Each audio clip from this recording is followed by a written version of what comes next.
when G comes directly before the letter E, I, Y. We use J sound, called a soft G sound. In other cases we use a G sound. For example, gel.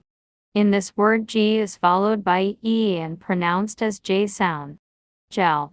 In case of other letters it makes the G sound called as hard G sound. There are some examples. Hard G sound. Gum. Hug. Angle. Soft G sound. Gem. Huge. Angel. Words borrowed from French.